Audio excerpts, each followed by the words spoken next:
Hello guys, welcome to our channel. ये news story को दोस्तों लाइक और रिव्यू जरूर दीजिएगा ताकि इसके आगे के चैप्टर्स को जल्द से जल्द अपलोड कर सको। Let's start the story. च1 पुनर्जन्म। आरुषि गुप्ता एक ऐसी लड़की जिसकी आंखों में सिर्फ अपनी का प्यार पाने की लालसा थी। वो अब मर चुकी थी। उसकी मौत के समय उसकी एक टांग टूटी हुई थी और वह एक आंख से अंधी हो चुकी थी। जब उसकी मौत की खबर फैली तो सबने ताली बजाई, जैसे वह इस अंजाम की हकदार थी। उसके माता पिता और यहाँ तक कि जिससे वह प्रेम करती थी, उसका मंगेतर आशीष लालवानी, सबने यही कहा।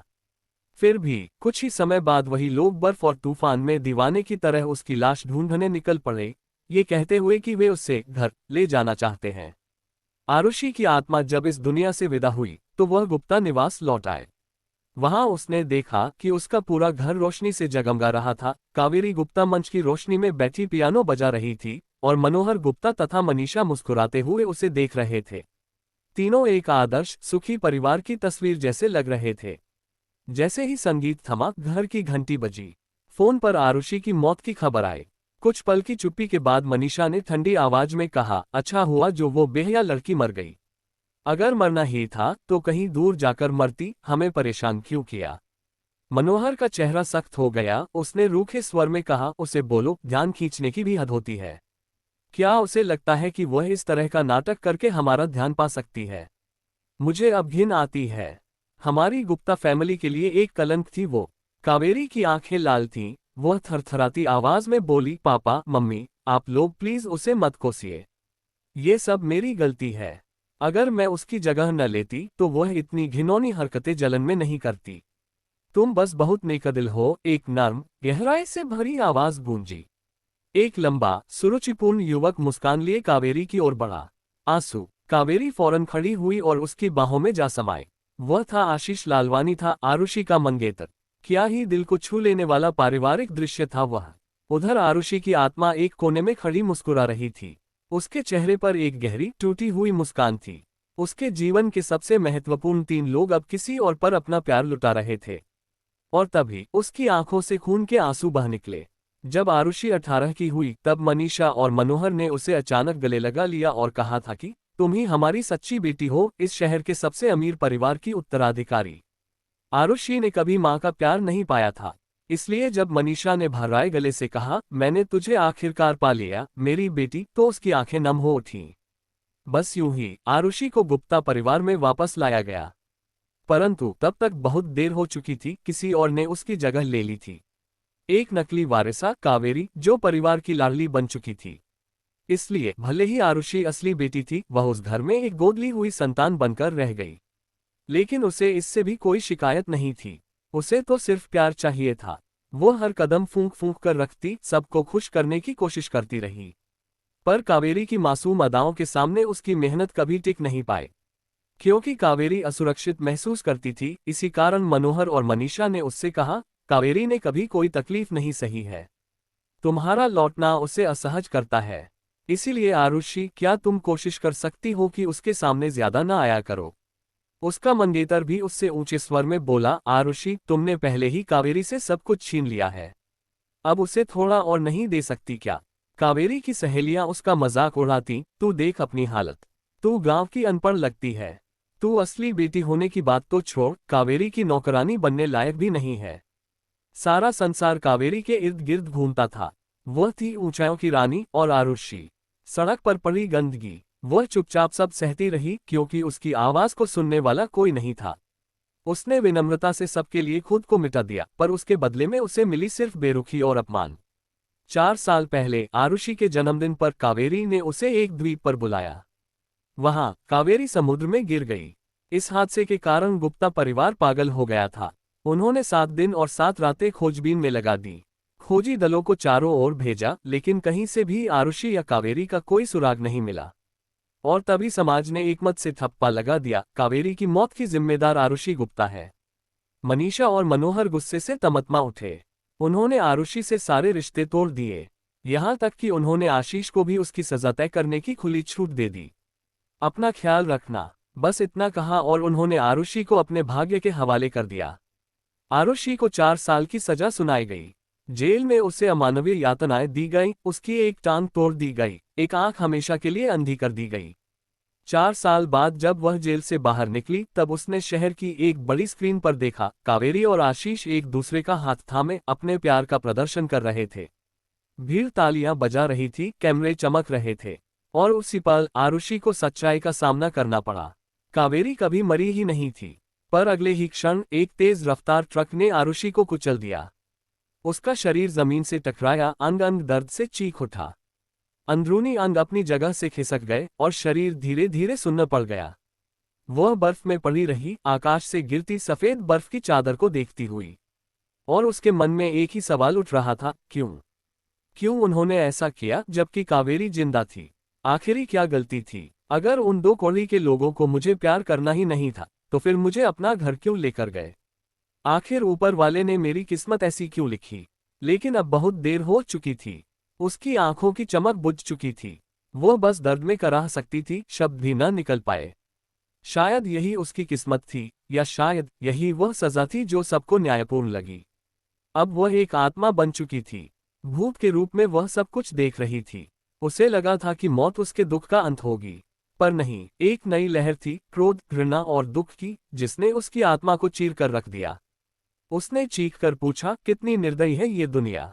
उसकी मौत पर तालियां बजीं, जबकि धोखेबाज कावेरी को सबने गले से लगाया। उसकी आंखें लाल हो चुकी थीं, खून से भरी हुई, प्रतिशोध की आग से जलती हुई। उसे भूल ही गया कि वह अब एक भूत है। वह सिर्फ कावेरी के उस मासूम चेहरे से नकाब उतार देना चाहती थी, उसके झूठ, उसकी चालाकी, उसके स्वार्थ को दुनिया के सामने लाना चाहती थी। पर जैसे ही उसने झपट्टा मारा, किसी अदृश्य ताकत ने उसे पकड़कर अंधकार की खाई में धकेल दिया। वह घृणा से भरी हुई थी। उसे नफरत थी, किस्मत से, परिवार से, खुद से भी। खामोशी से खून के आंसू उसकी आंखों से बहने लगे। और वहीं उसने प्रतिज्ञा की, अगर मुझे फिर से जीने का मौका मिला, तो मैं फिर कभी मोह, प्यार और झूठे रिश्तों में नहीं फंसूंगी। मैं फिर कभी अपने दिल को कुचलने नहीं दूंगी। जैसे ही वह अंधकार में समा रही थी, दूर से किसी की आवाज आए, आरुषि, आरुषि। फिर एक अजीब सा हल्कापन, और अचानक उसकी आंखें खुल गईं। ऊपर एक चमकता हुआ क्रिस्टल झूमर था। वह एक होटल के बिस्तर पर थी, साफ सुथरी सफेद चादर जिसमें कीटाणुनाशक की हल्की गंध थी। आरुषि सन रह गई। क्या वह मर नहीं चुकी थी? 4 साल की गलत सजा, वह बर्फीली सड़क, वो दर्द। क्या वह सब सपना था? उसने अपने हाथों को देखा, जो कि बिल्कुल सही सलामत थी। फिर भागकर कमरे के शीशे के सामने खड़ी हो गई। आईने में वही लड़की खड़ी थी, लंबे काले बाल, दूध जैसी गोरी त्वचा और बड़ी चमकती आंखें। वो थी 18 साल की आरुषि, और वो भी जिंदा। उसका दिल जोर से धड़क उठा, आंखों में आंसू भर आए। शायद किस्मत ने उसे देख लिया था, शायद ऊपर वाले ने उसे एक और मौका दिया था। उसकी जिंदगी फिर से शुरू हो रही थी। अब न तो जेल के जख्म थे, न ही शरीर पर कोई चोट। उसकी आंखें देख सकती थीं, टांगें चल सकती थीं। वह फिर से मुकम्मल थी। अब आरुषि हंसी और रोई एक साथ, लेकिन उस खुशी के पीछे एक आग थी। वह आग जो पहले सिर्फ आंसू में बहती थी, अब अंगारे बन चुकी थी। इस बार वह मासूम लड़की नहीं होगी जो प्यार की भीख मांगती थी।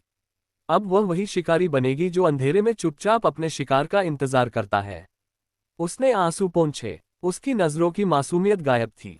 अब वहां एक सन्नाटा था, ठंडा, खतरनाक। फिर उसने टेबल से एक फूलदान उठाया और बंद दरवाजे की ओर कदम बढ़ा दिए। क्या आरुषि गुप्ता अपने साथ हुए गलत का बदला ले पाएगी? चट्टू पुनर्जन्म के बाद बदलाव। पिछले जीवन के इसी मोड़ पर आरुषि गुप्ता के गोद लिए भाई सचिन गुप्ता ने उसके खिलाफ षड्यंत्र रचा था। उसने आरुषि को बेहोश कर एक होटल के कमरे में बंद कर दिया था, ताकि अपने कर्ज को चुकाने के लिए उसे अपने सूदखोर के हवाले कर सके। उस समय आरुषि के पास बचने का कोई और रास्ता नहीं था। इसी कारण उसने खिड़की से कूदकर भागने की कोशिश की, लेकिन पकड़ी गई। बदले में सचिन ने उसकी दाहिनी कलाई तोड़ दी, जिससे उसकी आयुर्वेद और एक्यूपंक्चर की प्रैक्टिस हमेशा के लिए छिन गई। पर इस बार आरुषि पहले ही वार करेगी। अगर जरूरत पड़ी तो वह अपने रास्ते को खून से भी सींचेगी। उसी समय होटल के कमरे के बाहर सचिन मिस्टर दुबे के साथ खड़ा था। वह सिर झुकाकर मुस्कुराते हुए बोला, मिस्टर दुबे, वह अंदर है। जैसा तय हुआ था, आप मेरी बहन के साथ जितनी चाहे उतनी रात बिता सकते हैं, और बदले में मेरे सारे कर्ज माफ। उधर मिस्टर दुबे ने दरवाजे की ओर देखा, उसकी आंखों में लोलुपता की चमक थी। सचिन, मुझे बिल्कुल भी नहीं लगा था कि तू सच में अपनी बहन को बेच देगा। वो मेरी असली बहन थोड़े ही है, सचिन बुदबुदाया, फिर जल्दी से बोला, ये लीजिए कमरे की चाबी। अब वह आपकी है, अब आप उसके साथ जो चाहे वो कर सकते हैं। मिस्टर दुबे ने लपक कर कार लिया और दरवाजा खोला। कुछ दिन पहले जब वो पैसे वसूलने आया था तभी उसने आरुषि की एक झलक देखी थी। कम उम्र में भी वह बेहद खूबसूरत थी और तभी से वह उसकी कल्पनाओं में बसी थी। जैसे ही वो आगे बढ़ा, पीछे से उसके गुर्गे सीटी बजाते हुए हंस पड़े। आज तो साहब की मौज है, एक बोला। बिना पीछे देखे ललित अंधेरे कमरे में चला गया, उसका पेट उत्साह से हिल रहा था। पर जाने से पहले वो एक पल के लिए रुका और शैतानी के साथ बोला, तुम बदमाश अपनी बारी का इंतजार करो। एक बार जब मैं अपना हिस्सा खा लूं तो तुम बाकी ले सकते हो। जिसके बाद मिस्टर दुबे ने पीछे देखे बिना कमरे में कदम रखा। तभी अचानक अंधेरे से एक भारी फूलदान उसके सिर पर आ गिरा। खून की धार बह निकली और उसकी आंखों के सामने अंधेरा छा गया। शोर मचने से पहले ही दूसरा वार सचिन के सिर पर पड़ा। वह चिल्लाया और वहीं गिर पड़ा। तब तक सब स्तब्ध रह गए थे। तभी आरुषि की छाया कमरे के दरवाजे से बाहर आई, जो कि तेज रोशनी में स्पष्ट दिखाई दे रही थी। उसके हाथ में खून से सना हुआ फूलदान, चेहरा भाव शून्य और आंखों में बर्फ जैसी ठंडक थी। इस वक्त वह किसी हत्यारिन से कम नहीं लग रही थी। वही सचिन, खून में सना, उसे देखता रह गया जैसे कोई भूत देख लिया हो। उसकी चिरपरिचित बहन अब सामने खड़ी दरिंदा लग रही थी। ये क्या बकवास है, वह बुदबुदाया। मिस्टर दुबे, जो अब तक होश में आ चुका था, तेज आवाज में गुर्राया, तुम सब खड़े खड़े क्या देख रहे हो? इसे पकड़ लो, आज सबक सिखाता हूं इसे। आरुषि को पकड़ने के लिए गुर्गे दौड़े। पर आरुषि अब वो बेचारी लड़की नहीं रही थी। उसने फूलदान को घुमाया, एक को गिरा दिया, फिर पीछे से आए एक वार को चकमा दिया, एक को घुटने पर लात मारी और जोर से फूलदान को जमीन पर पटका। फूलदान चकनाचूर हो गया, टुकड़े चारों ओर बिखर गए। और इसी अफरा तफरी में आरुषि भागी। हॉलवे के अंत में लिफ्ट और आगजनी सीढ़ियां थीं। वह सीढ़ियों की ओर दौड़ी, लेकिन जैसे ही उसने पीछे मुड़कर देखा तो पाया कि सचिन, मिस्टर दुबे और उनके गुर्गे उसका पीछा कर रहे थे। उनके चेहरे गुस्से से एक बिगड़ गए थे, जैसे उसे फाड़कर ही रख देंगे। पर आरुषि मुस्कुराए और उन्हें बीच की उंगली दिखा दी। मिस्टर दुबे गुस्से से कांप उठा। पकड़ो उसे, उसने दहाड़ा। कुछ गुर्गे उसका पीछा करने लगे, कुछ आगे जाकर रास्ता रोकने लगे। तभी मिस्टर दुबे ने सचिन की ओर देखा और तिरस्कार से कहा, अगर आज वो नहीं पकड़ी गई तो तेरे कर्ज के साथ साथ मैं तेरे हाथ भी काट लूंगा। उसकी बात पर सचिन का चेहरा फीका पड़ गया। वह जानता था कि मिस्टर दुबे जैसा आदमी मजाक नहीं करता। वह मन ही मन आरुषि को कोसने लगा, अगर ये लड़की न होती तो मैं इस मुसीबत में क्यों पड़ता। चिंता मत कीजिए मिस्टर दुबे, मैं उसे बांधकर आपके सामने पेश कर दूंगा। सचिन गुप्ता ने अपने सिर की चोट की परवाह किए बिना वादा किया। वो तेजी से उस दिशा में भागा जहां आरुषि गई थी। उसकी आंखों में घृणा साफ झलक रही थी। उसने तय कर लिया था कि जैसे ही वह आरुषि को पकड़ेगा, उसकी टांगे तोड़ देगा ताकि वह फिर कभी भाग न सके। वही होटल के बाहर एक व्यस्त चौराहा था जहां गाड़ियां लगातार आ जा रही थीं। आरुषि दौड़ती हुई सड़क के बीच तक पहुंची, लेकिन आगे नहीं जा सकी, क्योंकि चारों ओर से गुंडों ने उसे घेर लिया था। जब वे उसकी ओर बढ़े तो सचिन ने व्यंग्यात्मक लहजे में कहा, अगर हिम्मत है तो भाग आरुषि, लेकिन मेरी एक बात याद रखना, चाहे तुम कितनी भी दूर भागो, मैं तुम्हें खींचकर वापस ले आऊंगा। तुम मुझसे कभी नहीं बच पाओगी। उसकी बात सुनने के बाद आरुषि का चेहरा एकदम शांत था। उसमें डर की कोई झलक नहीं थी, क्योंकि भले ही वो चाहती, लेकिन फिर भी वो भाग नहीं सकती थी, क्योंकि ललित के आदमी हर दिशा से उसे घेर चुके थे। उधर सड़क पर काफी लोग मौजूद थे, लेकिन कोई भी मदद के लिए आगे नहीं आया, बल्कि सबने चुपचाप रास्ता छोड़ दिया। उन सभी को देख आरुषि ने हल्की सी आवाज में कहा, सही कहते हैं, आजकल के लोगों के अंदर असली मर्दानगी पूरी तरह से खत्म हो चुकी है। अब वो अकेली थी और वो पूरी दुनिया के खिलाफ थी। सचिन ने अपने सिर से बहता खून पोंछा और उसकी ओर बढ़ा। उसने एक गुंडे से डंडा छीना और आरुषि की टांग पर वार करने के लिए झपटा। तू भागना चाहती है ना? अब मैं तुम्हें ऐसा सबक सिखाऊंगा कि दोबारा चल भी नहीं सकोगी। ये दृश्य आरुषि की पिछली जिंदगी की एक दृश्य जैसा था। फर्क बस इतना था कि इस बार वह उसकी टांगें तोड़ना चाहता था, जबकि पिछली बार उसने उसका दाहिना हाथ तोड़ा था। पर इस बार कुछ अलग हुआ। डंडा आरुषि की टांग तक पहुंचने ही वाला था कि उसकी आंखों की चमक बदल गई। उसने बिजली की फुर्ती से सचिन की कलाई पकड़ ली और उसे मरोड़ दिया। फिर उसने कुशलता से उसकी बाह को मोड़कर उसे जमीन पर गिरा दिया, उसके मसल्स और नर्व्स के एक्यूप्रेशर बिंदुओं का उपयोग करते हुए। सचिन की बाह एक अजीब कोण पर मुड़ गई और हड्डी टूटने की आवाज आई। आह, छोड़ छोड़ साली, बहुत दर्द हो रहा है, सचिन चीखा। पर आरुषि ने उसे नहीं छोड़ा। यह तकनीक उसने पिछली जिंदगी में जेल में सीखी थी। जब उसे बार बार प्रताड़ित किया गया तो एक सह कैदी ने उसे आत्मरक्षा के ये गुर सिखाए थे। अगर उसका शरीर अब भी कमजोर न होता तो वह सचिन की बाह पूरी तरह तोड़ देती। सचिन के दर्द से कराहते हुए चीखने पर आरुषि ने एक हल्की हंसी हंसी, लेकिन उसकी आंखों में घोर घृणा थी। और उसी घृणा में उसने अपने दांतों को पिसते हुए कहा, तुम्हें दर्द हो रहा है? हाँ, जब तुमने मेरा दाहिना हाथ तोड़ा था तब मुझे भी बहुत दर्द हुआ था। और उस वक्त तुम हंस रहे थे। उसके इन बातों को सचिन चौंक गया। क्या बकवास कर रही हो? मैंने तुम्हारा हाथ नहीं तोड़ा। वह तो उसकी टांग पर वार करने जा रहा था, लेकिन इससे पहले कि वह कुछ कर पाता, आरुषि ने उसे चित कर दिया था। आरुषि ने कुछ भी समझाने की जरूरत नहीं समझी। उसके दिल में सिर्फ घृणा थी, एकदम अंतहीन घृणा। पिछली जिंदगी में सचिन ने उसका हाथ जख्मी कर दिया था, जिससे उसके 10 साल की मेडिकल ट्रेनिंग पर पानी फिर गया, उसका आत्मसम्मान टूट गया और वह खुद को असहाय महसूस करने लगी। अगर वह ऐसा न करता तो शायद उसकी जिंदगी इतनी बर्बाद न होती और शायद उसकी मौत भी टल जाती। इसलिए आरुषि ने उसकी बाह और जोर से मरोड़ी। उसके अंदर सचिन को छोड़ने का कोई इरादा नहीं था, पर उसे यह नहीं पता था कि सड़क के उस पार कोई यह सारा नज़ारा आराम से शराब का गिलास घुमाते हुए देख रहा था।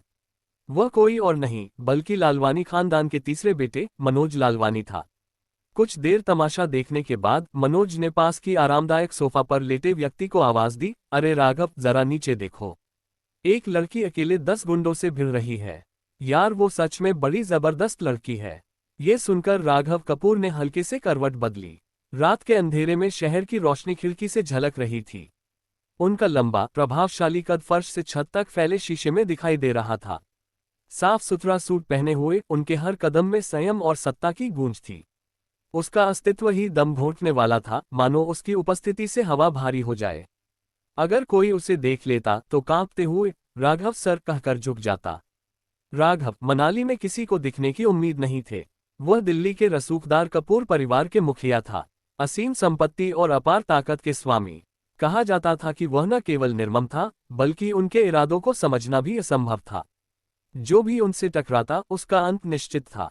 नीचे एक सरसरी निगाह डालकर राघव ने एक ठंडी सांस छोड़ी और कहा, क्या यही तुम्हारे लिए मनोरंजन है? बिल्कुल, मनोज लालवानी ने अपने हाथ में पकड़े वाइन ग्लास को घुमाकर मुस्कुराते हुए कहा। मेरे सूत्रों के मुताबिक जो लड़की नीचे उन गुंडों से लड़ रही है वह असल में गुप्ता परिवार की सगी बेटी है। बचपन में बच्चों की अदला बदली हो गई थी, बिल्कुल किसी फिल्म की कहानी जैसी, है ना? गुप्ता परिवार। राघव कपूर की गहरी आंखों में एक पल के लिए उत्सुकता की झलक आई। तभी मनोज ने भौहें उठाई और धीमी आवाज में कहा, अगर वो चीज सच में गुप्ता परिवार के पास है जिसे हम ढूंढ रहे हैं, तो शायद हमें भी वहां एक नजर डाल लेनी चाहिए। राघव के होठों पर एक हल्की रहस्यमयी मुस्कान उभरी। उसकी नजरें आरुषि पर टिक गईं। उसकी आवाज धीमी थी लेकिन उसमें सिहरन थी, मुझे उसकी आंखें पसंद हैं। राघव को किसी लड़की का तारीफ करता सुन मनोज की आंखें हैरानी से बड़ी हो गई। क्या तुम उससे दिलचस्पी रखने लगे हो? मनोज ने चुटकी ली। वो कुछ और कहने ही वाला था कि राघव ने उसे बीच में ही रोक दिया। मैं वो आंखें उसकी खोपड़ी से निकालना चाहता हूँ। मनोज के शब्द उसके गले में ही अटक गए। थोड़ी देर बाद उसने जबत करते हुए कहा, तुम सच में शैतान हो। वही चौक के बीचों बीच आरुषि अब भी सचिन की बाह को कसकर पकड़े थी। उसका चेहरा दर्द से एकदम खराब हो चुका था, जिसके बाद दांत भींचते हुए वह गुंडों पर चिल्लाया, तुम सब कर क्या रहे हो? पकड़ो उसे, नहीं तो मिस्टर दुबे तुम्हें कभी माफ नहीं करेंगे। गुंडों की टोली धीरे धीरे आरुषि की ओर बढ़ने लगी, उसे काबू में लेने के लिए। तभी रात की स्याही को चीरते हुए कुछ तेज और चकाचौंध करने वाली हेडलाइट्स ने सभी का ध्यान खींचा। करोड़ों की कीमत वाली कई लग्जरी गाड़ियां चौक में आकर रुकीं। उन पर लगे अनोखे रोबदार नंबर प्लेट साफ इशारा कर रहे थे, ये गाड़ियां मनाली के सबसे शक्तिशाली परिवारों में से एक गुप्ता परिवार की थी। गुंडों ने एक दूसरे की ओर देखा और अनजाने में पीछे हट गए। उन्हें अच्छे से पता था कि इस शहर के सबसे अमीर खानदान से टकराने का अंजाम क्या हो सकता है। लेकिन सचिन अब भी स्थिति को समझ नहीं पाया था। वह बड़बड़ाता रहा, गालियां देता रहा। आरुषि ने घड़ी की ओर देखा और धीरे से गिना, 3, 2, 1। जैसे ही उसने आखिरी संख्या फुसफुसाए, एक ठंडी हवा का झोंका चला। उसी के साथ किसी के रोने की आवाज भी आई। अगले ही पल कोई आरुषि को बाहों में भर चुका था। मैंने तुम्हें आखिरकार ढूंढ ही लिया मेरी। आरुषि और आशीष की पहली अधूरी मुलाकात। वो प्राचीन चिकित्सा ग्रंथ अनमोल था और उसका हर एक पेज भी बेशकीमती। आरुषि को ये किताब तब मिली थी जब वह 10 साल की थी। उसका बाहरी कवर पूरी तरह धुंधला हो चुका था और लगभग पढ़ने लायक भी नहीं था, लेकिन फिर भी वह उसमें छिपी जटिल सामग्री और एक्यूपंक्चर की रेखाचित्रों को समझने में सक्षम थी। उस समय वह उस किताब में इतनी डूब गई थी कि रात का खाना बनाना ही भूल गई। इसका नतीजा ये हुआ कि हर्षद ने उसके कान खींचे और बेरहमी से पीटा, जबकि यामिनी ने वह किताब छीनकर आग में फेंक दी।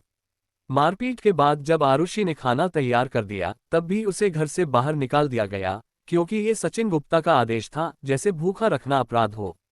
उस रात मनाली में भयंकर ठंड थी, तापमान -2 डिग्री तक गिर गया था। आरुषि घर की छत की मुंडेर के नीचे सिकुड़कर बैठ गई थी, ठंड से उसके होश उड़ने लगे थे।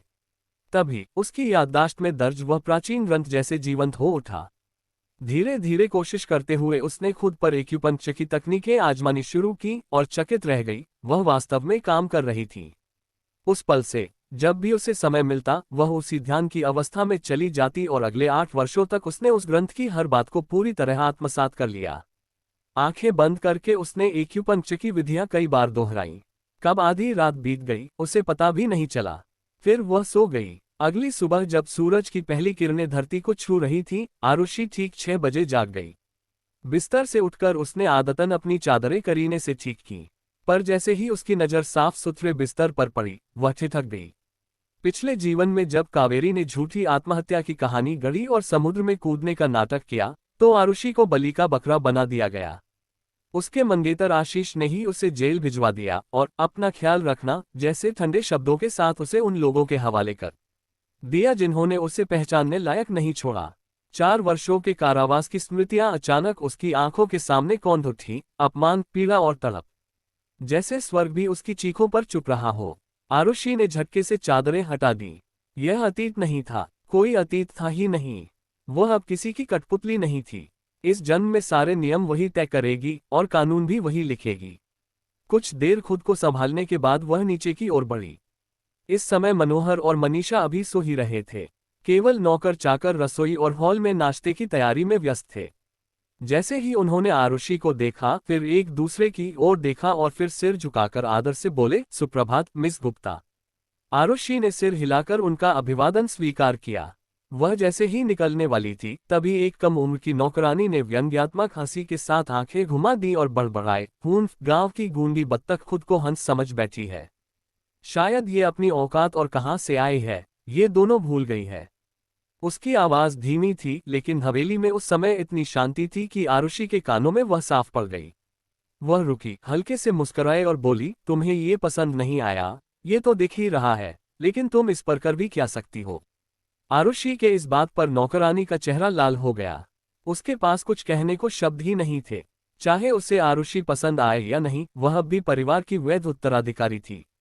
उसी समय नताशा, एक वरिष्ठ नौकरानी, रसोई से भागती हुई आई और उसने तुरंत क्षमा मांगी। माफ कीजिए मिस गुप्ता, यह मेरी भतीजी हर्षिता है। अभी बच्ची है, जिस कारण ज्यादा समझ नहीं रखती। मैं इसे अच्छे से समझा दूंगी, कृपया बुरा मत मानिए। आरुषि ने मन में ठान लिया था कि इतनी छोटी बात पर वह कोई द्वेष नहीं रखेगी, खासकर क्योंकि हर्षिता यादव असल में कावेरी की खासम खास थी। पिछले जीवन में उसने कावेरी की कई चालों में उसका साथ दिया था, इसलिए उसे अपने पास रखना उपयोगी हो सकता था। जैसे ही आरुषि वहां से चली गई, हर्षिता ने गुस्से में पैर पटका और बड़बड़ाई, गांव की एक बाहरी लड़की और खुद को क्या समझ बैठी है। जैसे यहां आ गई तो रानी बन गई। हद है, चुप रहो। नताशा ने सख्त लहजे में अपनी भतीजी को डांटा। अपनी औकात याद रखो, तुम सिर्फ एक नौकरानी हो। अगर अगली बार मिस आरुषि से ऐसे ही बात की तो मैं तुम्हारी तरफदारी बिल्कुल भी नहीं करूंगी। मैं तो बस कावेरी दीदी का साथ दे रही हूँ, हर्षिता ने नाक चढ़ाते हुए कहा। उन्हें इतने सालों से प्यार मिला है, अब सब कुछ इस गांव की लड़की के लिए छोड़ दें। मुझे तो समझ ही नहीं आता कि आखिर मनीषा मैडम और मनोहर सर सोच क्या रहे हैं। उसके इन बातों पर नताशा गुस्से से बोली, मैं तुम्हें आखिरी बार समझा रही हूं। तुम बस एक नौकरानी हो। ये मत समझना कि 1.5 साल यहाँ काम करके तुम इस घर की मालिक बन गई हो। तुम्हें कोई हक नहीं है ऐसा सोचने का। और अगर काम नहीं करना है तो निकल जाओ, मुझे अपने साथ मत घसीटो। इतना कहकर नताशा किचन की ओर वापस लौट गई, मन ही मन पछताते हुए कि उसने अपनी मुसीबत बनी भतीजी को इस घर में लाने की गलती की थी। हर्षिता में ना तो योग्यता थी और ना ही समझदारी, पर घमंड और हस्तक्षेप करने की आदत जरूर थी। डांट खाने के बाद भी हर्षिता ने नाक फुलाए और चेतावनी को नजरअंदाज कर दिया। उल्टा उसके इरादे और मजबूत हो गए। कावेरी ने उसे बहुत अच्छा व्यवहार दिया था, यहाँ तक कि एक बार महंगा स्किनकेयर सेट भी गिफ्ट किया और उसे दोस्त कहा था। दोस्त होने के नाते वह कावेरी की मदद करेगी इस बाहरी लड़की आरुषि से छुटकारा पाने में। आरुषि ज्यादा दूर नहीं गई थी। हवेली बहुत बड़ी थी। वह गोल्फ कोर्स के चारों ओर कुछ चक्कर लगाकर 1 घंटे से ज्यादा कसरत करने के बाद वापस लौटी। तब तक थोड़ा समय बीत चुका था। मनोहर सोफे पर बैठकर ताज़ा अखबार पढ़ रहे थे और मनीषा फोन पर थी, शायद अपने बेटे सार्थक से बात कर रही थी, पूछ रही थी कि वह भारत कब लौटेगा। फोन के उस पार सार्थक ने कहा कि वह बहुत व्यस्त है, और बात वहीं खत्म कर दी। मनीषा ने झुंझलाते हुए मनोहर की तरफ देखा। उसने सब आपसे सीखा है, हमेशा काम में व्यस्त, घर की कोई परवाह ही नहीं। उसकी दांत पर मनोहर ने मासूमियत जताई। वही कावेरी ने हंसी रोकते हुए कहा, पापा मान लीजिए ना, वरना मम्मी कान पकड़ लेंगी। घर का माहौल एकदम शांत, आत्मीय और खुशियों से भरा हुआ था। वही दरवाजे पर खड़ी आरुषि के मन में पुरानी यादें जाग उठीं। पिछली जिंदगी में जब वह गुप्ता परिवार में लौटी थी तो ऐसा ही दृश्य रोज होता था। वह इस गर्मजोशी से भरे माहौल को देखकर अंदर से टूट जाती थी। उसे इतना जलन होती थी कि वह रोने लगती, फिर हिम्मत जुटाकर पास जाती और जैसे ही पास पहुंचती हंसी बंद हो जाती। वह अदृश्य दीवार जो उसे हमेशा बाहर रखती थी, आज भी वह महसूस हुई। गहरी सांस लेकर आरुषि ने खुद को संभाला और आगे बढ़ते हुए अपनी उपस्थिति दर्ज कराई। जैसे ही वह अंदर आई, माहौल अचानक थम गया। मनोहर ने गला साफ किया और अखबार मोड़कर रख दिया। मनीषा जल्दी से उठकर उसकी ओर आई और स्नेह से पूछा, आरू तुम इतनी सुबह सुबह क्यों उठ गईं? क्या रात में नींद ठीक से आए? हाँ, आरुषि ने संक्षिप्त उत्तर दिया। अच्छा है, चलो नाश्ता करो। मनीषा ने नौकरानियों को इशारा किया कि खाना परोसा जाए। नाश्ता शानदार था, पौष्टिक सूप, दलिया, कुछ स्वादिष्ट साइड डिश और ताज़े बेक्ड बिस्किट्स। तभी मनोहर के पास एक जरूरी कॉल आया और वह कंपनी के लिए निकल गए। अब टेबल पर सिर्फ 3 महिलाएं रह गईं। मनीषा ने आरुषि की प्लेट में परोसते हुए कहा, आरुषि नाश्ते के बाद हम शॉपिंग चलेंगे, तुम्हारे लिए कपड़े और जेवर लेने। जो तुम्हें पसंद हो सब लेंगे। रविवार को पार्टी थी और मनाली के तमाम बड़े लोग उसमें शामिल होने वाले थे। तभी कावेरी की आंखों में चमक आ गई। वह तुरंत बोली, मम्मी मैं भी चलूंगी। अरे हम तुम्हें छोड़कर कब अकेले जाते हैं? मनीषा ने आंखें घुमाई और मुस्कुराई। आरुषि ने सपाट स्वर में कहा, मुझे कुछ जरूरी काम है, मैं नहीं चल सकती। कौन सा काम? स्कूल तो अभी शुरू भी नहीं हुआ, मनीषा ने हैरानी से कहा। आरुषि बिना कुछ बोले उठी और कहा, मेरा खाना हो गया, आप लोग खाए। फिर वह पलटी और बाहर निकल गई। मनीषा कुछ परेशान हुई और तुरंत ड्राइवर उपेंद्र को बुलाया कि वह पीछे पीछे जाए। तभी हर्षिता बाहर से भागती हुई अंदर आई। उसने पहले आरुषि की ओर तिरस्कार से देखा और फिर ऊंची आवाज में बोली, मनीषा मैडम, लालवानी परिवार के बेटे आशीष लालवानी यहाँ आए हैं। इस नाम को दोबारा सुनते ही आरुषि गुप्ता के भीतर नफरत की एक लहर दौड़ गई। वह कैसे भूल सकती थी उस ठंडी और बेरहम निगाह को जिससे उसने उसे पिछले जन्म में जेल भिजवा दिया था। और वो दृश्य भी नहीं भूलती जब वह खून से लथपथ जमीन पर पड़ी थी और आशीष उसे ऊंचाई से तिरस्कार भरी नजरों से देख रहा था। उसे उसका चेहरा देखना भी गवारा नहीं था। आरुषि सीधे बाहर निकली। उसी समय उपेंद्र गाड़ी लेकर पहुंच गया। वह बिना कुछ कहे गाड़ी में बैठ गई। चलिए, उसने ठंडे स्वर में कहा। उपेंद्र ने तुरंत गाड़ी आगे बढ़ा दी। ठीक उसी वक्त आशीष भी अपनी कार में गुप्ता निवास पहुंचा। जब दोनों गाड़ियां एक दूसरे के पास से गुजरी, आशीष ने यूं ही बाहर देखा। सुबह की रोशनी उसकी आंखों पर पड़ी और एक क्षण के लिए वह चौंक गया। उस पल में उसने एक बेदाग चेहरा देखा, ठंडा, तेजस्वी और अनजानी दूरी लिए हुए सौंदर्य, और फिर वह चेहरा ओझल हो गया। आशीष कार से उतरा और पीछे मुड़कर देखने की कोशिश ही कर रहा था कि पीछे से कावेरी की चहकती आवाज आए। आशु। आवाज सुन वह मुड़ा और उसका चेहरा मुस्कान से खिल उठा। वह मुस्कान जो उसके आकर्षक चेहरे को और भी आकर्षक बना देती थी। उसने प्यार से कावेरी के बालों को गड़बड़ाया। कावेरी शर्मा गई और कुछ कहने ही वाली थी कि आशीष ने दूर जाती कार की ओर देखते हुए पूछा, वो क्या वही लड़की है जिसे हाल ही में मिस्टर और मिसेज गुप्ता ने वापस घर लाया है? इस सवाल पर कावेरी एक पल के लिए ठिठकी, जैसे कोई अलार्म बज गया हो। चाहे वह माने या न माने, आरुषि वाकई बहुत खूबसूरत थी। बस खड़े होकर ही सबका ध्यान खींच लेती थी। कावेरी ने होंठ भींचते हुए पूछा, आशु, तुम उससे मिले हो? कैसी लगी? आशीष ने हंसते हुए छेड़ते अंदाज में कहा, मैं क्या सोच सकता हूँ। बस चिंता हो रही है कि कहीं मेरी नन्ही रत्ना की अहमियत कम न हो जाए, क्योंकि अगर ये होगा तो तुम रोओगी और मुझे तुम्हें मनाना पड़ेगा। आशु, कावेरी ने झुंझलाते हुए पांव पटका, लेकिन मन ही मन चैन की सांस ली। कुछ लोग सच में कभी बदले नहीं जाते। उधर जैसे ही कार गुप्ता निवास से दूर गई, उपेंद्र ने रियरव्यू मिरर में झांकते हुए सम्मान से पूछा, कहाँ चले miss Gupta? Harmony medical centre, Arushi ने उत्तर दिया। हार्मनी मेडिकल सेंटर मनाली का सबसे बड़ा और प्रतिष्ठित चिकित्सालय था, जहां पारंपरिक चिकित्सा के कई विशेषज्ञ मौजूद थे। दूर दूर से लोग वहां उपचार के लिए आते थे। उपेंद्र ने सहजता से पूछा, आपकी तबीयत ठीक नहीं है मिस गुप्ता? नहीं, आरुषि ने शांत स्वर में कहा। मैं? आरुषि की बात सुनते ही उपेंद्र जैसे हैरान हो जाता है। आखिर क्यों आरुषि मेडिकल सेंटर जाना चाहती है?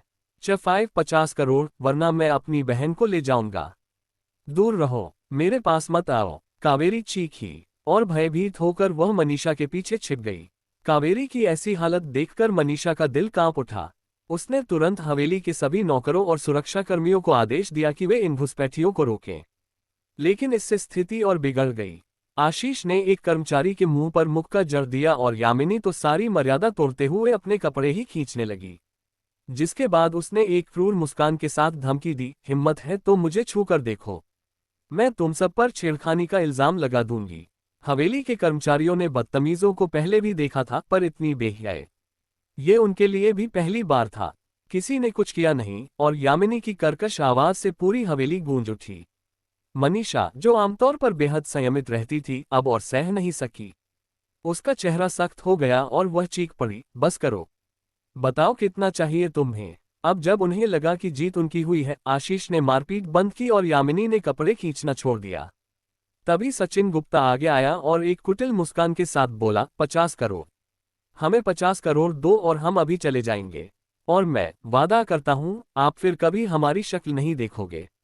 50 करोड़। सिवाय आरुषि के सबकी सांसें थम गईं। लालच सबने देखा था, पर ऐसा बिल्कुल नहीं। मनोहर का गुस्सा फूट पड़ा। बात सिर्फ पैसों की नहीं थी, वह किसी की धमकी के आगे झुकने वाला नहीं था। सचिन ने उसकी बात पर नाक सिकोड़ते हुए कहा, ठीक है फिर चलो मम्मी पापा, हम अपनी बहन को लेकर चलते हैं। क्या अमीर होने का मतलब यह है कि तुम हमारी बहन को जबरदस्ती यहाँ रख सकते हो? हाँ, यही तो बात थी। अपनी बेटी को वापस ले जाना बिल्कुल सही था। आशीष और यामिनी बिना हिचकिचाए आगे बढ़े और कावेरी को पकड़ लिया और उसे छोड़ने का नाम नहीं लिया। मनीषा की आंखों में घबराहट थी। अनायास ही उसकी नजर आरुषि की ओर गई, जो इस पूरे समय शांत बैठी हुई थी। आखिरकार यही परिवार तो उसे 18 वर्षों तक पालता रहा। क्या वह कुछ नहीं बोलेगी? लेकिन आरुषि की नजरें सिर्फ मनीषा पर टिकी थीं। उन नजरों में सिर्फ ठंडापन, निराशा और आघात था। शायद मनीषा को खुद इसका एहसास नहीं था, पर उस एक नजर ने उसके भीतर गहरे पछतावे की चुभन पैदा कर दी। आरुषि तो बस मुस्कराना चाहती थी, पर उसके चेहरे पर कड़वाहट फैल गई। मनीषा ने अपनी आंखों से देखा था कि ये लोग कितने घटिया और निर्दयी हैं। फिर भी उसका पहला झुकाव कावेरी की सुरक्षा की ओर था। उसने अपनी उस बेटी के लिए दुख नहीं जताया, जिसे ये लोग 18 वर्षों तक पीटते रहे, अपमानित करते रहे, पर उसके लिए जताया जिसने सिर्फ एक आंसू बहा दिया था। 18 सालों तक आरुषि ने केवल चाहा था अपने माता पिता की एक स्नेहभरी नजर, पर उसे मिला था बस हिंसा, उपेक्षा और गाली। अब जब उसे आखिरकार उसका सच्चा परिवार मिला, तब भी उसे सिर्फ नफरत ही मिल रही थी। पिछली जिंदगी में भी और इस जिंदगी में भी वह ममता जिसे वह तरसती रही, बस एक सपना बनकर रह गया। मनीषा ने आरुषि की उस नजर को देखा और भीतर तक कांप गई। कुछ कहने के लिए उसने होंठ खोले, पर उससे पहले ही आरुषि उठी और आशीष यामिनी की ओर चल दी। उसे छोड़ दो, मैं तुम्हारे साथ चलती हूँ, आरुषि ने शांत स्वर में कहा। कावेरी, जो किसी भी तरह इन लोगों से पीछा छुड़ाना चाहती थी, तुरंत हाँ में हाँ मिलाते हुए बोली, हाँ हाँ बिल्कुल सही। खून के रिश्ते उतने मायने नहीं रखते जितने कि साथ बिताया समय। मेरे असली माता पिता वही हैं जिन्होंने मुझे पाला है, और मैं उनका आदर करूंगी। इन लोगों से मेरा कोई लेना देना नहीं। इससे पहले कि कोई कुछ कह पाता, मनीषा की चीख गूंज उठी। नहीं, आरुषि ने फीकी मुस्कान के साथ कहा, कावेरी सही कहती है। जिन्होंने मुझे पाला, मैं उनकी ऋणी हूं।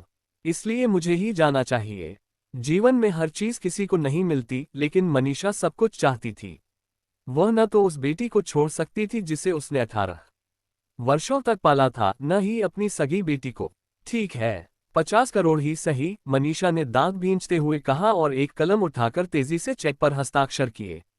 फिर चेक उनकी ओर फेंकते हुए बोली, ये लो और दफा हो जाओ। और याद रखना, आज के बाद तुम लोगों का मेरी बेटी से कोई रिश्ता नहीं रहेगा। समझे? हाँ हाँ समझ गए, सचिन बोला, उसका चेहरा खुशी से चमक उठा। जब वह चेक पर 0 गिनने लगा तब उसके हाथ कांपने लगे। लेकिन कावेरी घबरा गई। उसने मनीषा का हाथ पकड़ लिया और वैसे ही गिड़गिड़ाने लगी जैसे वह हमेशा करती थी, जब उसे कुछ चाहिए होता था। माँ, आरुषि को इनके साथ जाने दो ना। सब कुछ जैसे चल रहा है वैसे ही रहने दो। किसी की जिंदगी में कोई बदलाव नहीं होगा। यही ठीक है ना? एक पल को मनीषा को लगा जैसे उसने कुछ गलत सुन लिया हो। यह सुझाव ही मूर्खतापूर्ण था, लेकिन कावेरी की भीगी आंखों और मासूम चेहरे को देख मनीषा का दिल पिघल गया। कावेरी, ऐसा नहीं कहते। आरुषि मेरी बेटी है और तुम भी। ये कभी नहीं बदलेगा। मुझे माफ करना माँ, मैंने गलत कह दिया। कावेरी ने मुस्कान बनाकर कहा, जैसे हमेशा करती थी। मनीषा ने उसके सिर पर हल्का हाथ फेरा, फिर सचिन और उसके परिवार की तरफ देखा। उसका चेहरा फिर सख्त हो गया। अब भी यहाँ खड़े हो? निकलो यहाँ से। सचिन गुप्ता और उसका परिवार चेक पाकर बेहद संतुष्ट थे। वे उतावलेपन में वहां से निकल गए। आखिरकार वह कोहराम थम गया। आरुषि भी चुपचाप मुड़कर जाने लगी, लेकिन मनीषा ने उसका हाथ थाम लिया। आरुषि, नाराज मत हो। मेरा वो मतलब नहीं था। प्लीज मुझसे नाराज मत हो। मनीषा की आवाज कांप रही थी, आंखें नम थीं। आरुषि, क्या तुम मुझे छोड़ दोगी? क्या अब तुम्हें अपनी माँ की कोई परवाह नहीं? कोई भी ये सुनकर भावुक हो जाता, खासकर एक ऐसी बेटी जिसे जीवन भर प्यार की एक झलक के लिए तरसना पड़ा हो। पिछले जन्म में इसी मोड़ पर आरुषि का हाथ सचिन ने तोड़ दिया था। दुनिया में एकमात्र व्यक्ति जो उस हाथ को ठीक कर सकता था, वह खुद आरुषि थी, लेकिन नसों को हुए नुकसान की वजह से वह खुद पर एक्यूपंक्चर नहीं कर सकती थी। उसका हाथ हमेशा के लिए बेकार हो गया। तब मनीषा इस दुर्घटना से बुरी तरह टूट गई थी, सचिन पर बेहद क्रोधित भी हुई थी। उसने वादा किया था कि सचिन को जेल भेजेगी, लेकिन जब सचिन ने धमकी दी कि वह कावेरी को अपने साथ ले जाएगा, मनीषा ने सारी शिकायतें वापस ले ली और पैसे देकर उससे पीछा छुड़ा लिया। यही था आरुषि का पहला परित्याग। उसके पश्चाताप में मनीषा ने वादा किया था कि एक भव्य पार्टी आयोजित करेगी और सबको बताएगी कि उसकी असली बेटी वापस आ गई है। लेकिन कावेरी ने जोर जोर से रोते हुए मिन्नतें की थीं। वह डरती थी कि जब लोग जानेंगे कि वह असली उत्तराधिकारी नहीं है, तो उसका मजाक उड़ाएंगे। मनीषा ने ये सुनकर मन बदल लिया और आरुषि को गोद ली हुई बेटी का दर्जा दे दिया। ये था आरुषि का दूसरा परित्याग। और इसके बाद तो तीसरा, चौथा, न जाने कितनी बार। तो अब की बार क्या होगा माँ? आरुषि ने मन ही मन सोचा। उसे कुछ भी दिखावा करने की जरूरत नहीं थी। अपने पिछले जन्म की याद भर से उसकी आंखें भर आईं। मिसेस गुप्ता, आपने मुझे यहाँ रुकने को कहा, लेकिन किस हैसियत से? आरुषि ने पूछा। तुम मेरी बेटी हो, मेरी अपनी बेटी, जिसे मैंने 9 महीने पेट में रखा और जिसे जन्म देते समय मैं मरते मरते बची। मनीषा की आवाज गिल्ट और दर्द से भीग चुकी थी। वह आगे बोली, मैं वादा करती हूँ, सबको बताऊंगी कि तुम मेरी सगी बेटी हो। अब से तुम्हारा उन लोगों से कोई लेना देना नहीं रहेगा। तुम ही गुप्ता खानदान की असली उत्तराधिकारी हो। आरुषि की आंखों में कोई भाव नहीं थे, लेकिन कावेरी का चेहरा फट पड़ गया। माँ, अगर आपने आरुषि की सच्चाई सबको बता दी तो मेरा क्या होगा? मेरे दोस्त, मेरे क्लासमेट्स, जब उन्हें पता चलेगा कि मैं असली गुप्ता नहीं हूं, तो वे मेरा मजाक उड़ाएंगे। मनीषा ने पहले भी इस बात पर सोचा था। दोनों ही उसकी बेटियां थीं और वह चाहती थी कि दोनों को न्याय मिले। लेकिन दिल का फैसला करना आसान नहीं था। कावेरी ने सुबकते हुए सुझाव दिया, माँ, अगर हम ये कह दें कि आरुषि को आपने गोद लिया गया है तो कैसा रहेगा? तब वो हमारे साथ रह सकती है और किसी को कुछ कहने का मौका नहीं मिलेगा, है ना? ये सुझाव केवल उसके अपने फायदे के लिए था, लेकिन मनीषा सचमुच उस पर विचार करने लगी। मैं सोच रही थी कि शायद वह बुदबुदाए। अब आरुषि और सह नहीं सकी। वह मुड़ी और बाहर जाने लगी। मनीषा ने घबराकर उसका हाथ फिर थाम लिया, और इस बार जब उसने जोर से खींचा तो आरुषि की आस्तीन ऊपर खिसक गई। उसके हाथ पर पुराने और नए घाव साफ नजर आ रहे थे, और वो थे वर्षों की पिटाई के निशान। मनीषा की आंखें फटी की फटी रह गईं। ये किसने किया तुम्हारे साथ? उसने कांपती आवाज में पूछा। आरुषि ने धीरे से अपनी आस्तीन वापस नीचे कर ली। बचपन से ही ऐसा रहा है। अब आदत हो गई है। इससे अब कोई फर्क नहीं पड़ता। उसका ये हल्का फुल्का जवाब मनीषा के दिल में तूफान उठा गया। जिस बेटी को वह राजकुमारी की तरह पाल रही थी, उसे उसने हर सुख दिया था, और जो उसकी अपनी बेटी थी वह तो भूखी, ठिठुरती, पिटी हुई, नफरत और नजरअंदाज की जिंदगी जीती रही, बस इसलिए कि वह गलत परिवार में पल गई थी। ये सोचकर मनीषा की उंगलियां कांपने लगीं। उसकी आत्मा जैसे भीतर से कराह उठी। अब वह एक पल की भी देरी नहीं कर सकी। मनोहर, जो अब तक गमगीन खड़ा था, उसकी ओर मुड़ी और दृढ़ स्वर में बोली, सुनो मनोहर, सब इंतजाम कर दो। निमंत्रण भेजो। अगले रविवार को हम पूरी दुनिया को बताएंगे कि क्या सच में मनीषा दुनिया के सामने रखेगी कि आरुषि कौन है। क्या कावेरी फिर से कोई चाल चलेगी?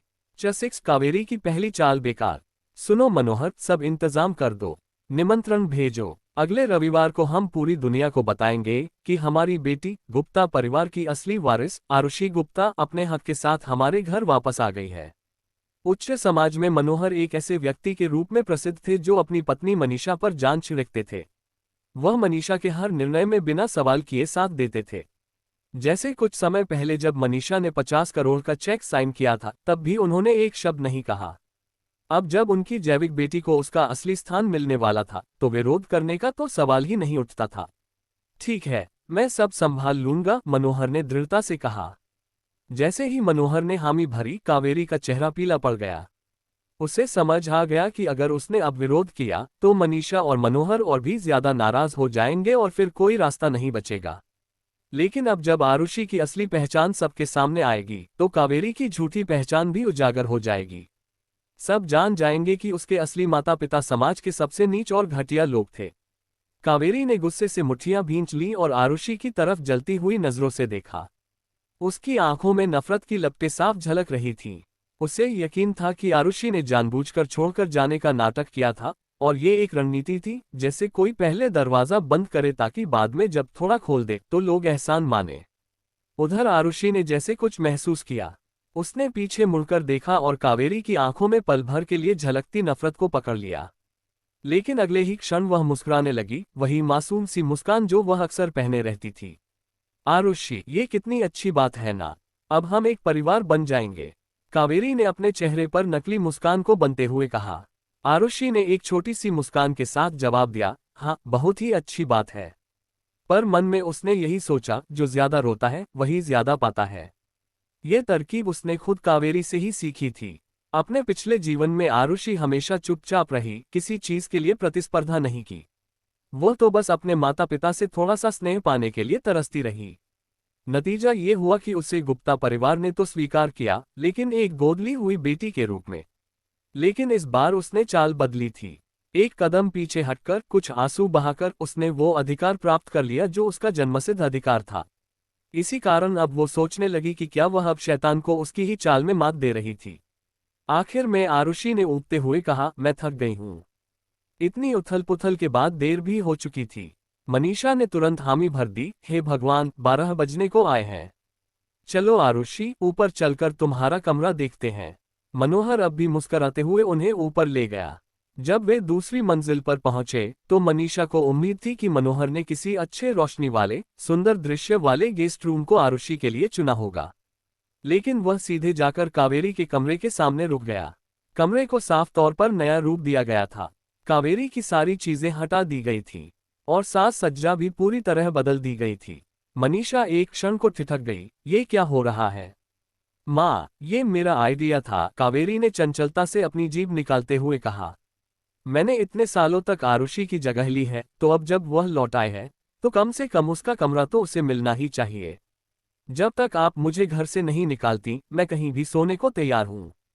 उसकी इस एक बात ने मनीषा का दिल छू लिया। जिसके बाद मनीषा मुस्कुराते हुए कावेरी के माथे पर एक हल्की सी थपकी लगाती हुई बोली, पगली लड़की, इस घर में इतना कमरे हैं, आरुषि तो किसी में भी रह सकती है। तुम्हें इतना बड़ा त्याग करने की जरूरत नहीं है। वो बात अलग है, कावेरी ने चमकती मुस्कान के साथ कहा। ये घर का सबसे अच्छा कमरा है तो जाहिर है कि ये आरुषि को ही मिलना चाहिए। और जब तक आप मुझसे प्यार करती हैं, ये कोई बड़ी बात नहीं लगती। मनीषा कह रही थी कि ये बड़ा त्याग है और कावेरी कह रही थी कि अगर प्यार बना रहे तो त्याग बड़ा नहीं होता। ये पूरी बातचीत इस तरह बुनी जा रही थी मानो आरुषि कोई लालची लड़की हो जो किसी और की चीज छीन रही हो। इस भावुक माहौल को काटते हुए अचानक आरुषि ने सीधे सीधे पूछा, अगर तुम ये देना ही नहीं चाहती थी तो फिर पेशकश क्यों की? क्या वह बस एक समझदार और त्यागी बेटी बनने का नाटक कर रही थी? नहीं नहीं, सच में, मैं सच में चाहती हूँ। कावेरी जल्दी से सफाई देने लगी और साथ ही साथ घबराई हुई दिख रही थी। जब तक तुम्हें ऐतराज नहीं है, मैं तुम्हें सब कुछ देने को तैयार हूँ। तो फिर शुक्रिया, आरुषि ने कहा और बिना किसी झिझक के कमरे के भीतर कदम रख दिए। फिर वह पलटी और बोली, मैं अब सोने जा रही हूँ। शुभ रात्रि। आरुषि की यह सहज स्वीकारोक्ति देखकर कावेरी अवाक रह गई। उसे उम्मीद थी कि वह शालीनता से मना कर देगी। आखिरकार कावेरी ने इस मौके के लिए एक पूरा भाषण तैयार किया था। अगर आरुषि ने जरा भी हिचकिचाहट दिखाई होती तो वह ये कमरा अपने पास रख सकती थी और फिर भी उदार और विचारशील दिखाई देती। लेकिन आरुषि तो उसकी बनाई हुई स्क्रिप्ट पर चल ही नहीं रही थी। जैसे ही कावेरी का चेहरा उतर गया, आरुषि ने गर्दन झुकाकर पूछा, जैसे कुछ समझ नहीं आया हो, हम तुम्हारा चेहरा खुश नहीं लग रहा। क्या तुम सच में मुझे अपना कमरा देना नहीं चाहती? अगर कावेरी कहती कि वह देना नहीं चाहती तो उसकी अच्छी लड़की वाली छवि वहीं टूट जाती। और अगर कहती कि वह देना चाहती है तो फिर वह कभी इस बात की शिकायत नहीं कर सकती, क्योंकि उसने खुद ये प्रस्ताव रखा था। इस बार कावेरी के पास कोई जवाब नहीं था। उसे सिर्फ दांत भींचकर मुस्कुराना पड़ा। नहीं नहीं, मैं तो बहुत खुश हूं। तुम आराम करो आरुषि, शुभ रात्रि। आरुषि ने हल्की मुस्कान के साथ सिर हिलाया, मनीषा और मनोहर को शुभ रात्रि कहा और दरवाजा बंद कर लिया। कमरा साफ तौर पर विशेष रूप से सजाया गया था। बिस्तर की चादरें बदली गई थीं, फर्नीचर की जगह भी बदली गई थी। लेकिन एक चीज वहीं रखी गई थी, मेज पर रखा एक पारिवारिक फोटो फ्रेम। वह फोटो एक पारिवारिक चित्र था जिसमें 4 लोग थे। मनोहर और मनीषा बीच में खड़े थे, बाईं ओर मुस्कुराती हुई कावेरी और दाईं ओर एक गंभीर चेहरा जो था आरुषि अपना बड़ा भाई सिद्धार्थ गुप्ता। सिद्धार्थ अधिकतर विदेश में काम करता था और शायद ही कभी घर आता था। पिछली जिंदगी में भी आरुषि ने उसे मुश्किल से 2-3 बार ही देखा था। उनके बीच कोई विशेष रिश्ता नहीं था। सिद्धार्थ स्वभाव से ही सबसे दूर दूर रहता था और दोनों का आपस में कभी घनिष्ठ संवाद नहीं हुआ। इस बात में कोई शक नहीं था कि यह फोटो जानबूझकर वहीं छोड़ा गया था। शायद कावेरी का तरीका था ये जताने का कि वही इस घर की असली बेटी है और आरुषि अब भी एक बाहरी है। एक साधारण सी चीज, लेकिन ऐसी जो सीधा दिल पर वार करे। आरुषि को याद था कि पिछले जीवन में इस फोटो को देखकर वह कितना आहत हुई थी। लेकिन इस जीवन में उसे कोई फर्क नहीं पड़ता था। ये घर उसका नहीं था और वह यहाँ ज्यादा दिन रहने वाली भी नहीं थी। हल्की सी हंसी के साथ उसने फोटो को वहीं रख दिया जहां वह था। फिर उसने नहाया, पजामा पहना और बिस्तर पर चढ़ गई। सब कुछ व्यवस्थित हो जाने के बाद वह पलथी मारकर बैठ गई, आंखें बंद कर ली और ध्यानस्थ हो गई। उसकी चेतना जैसे किसी दूसरे संसार में प्रवेश कर गई थी।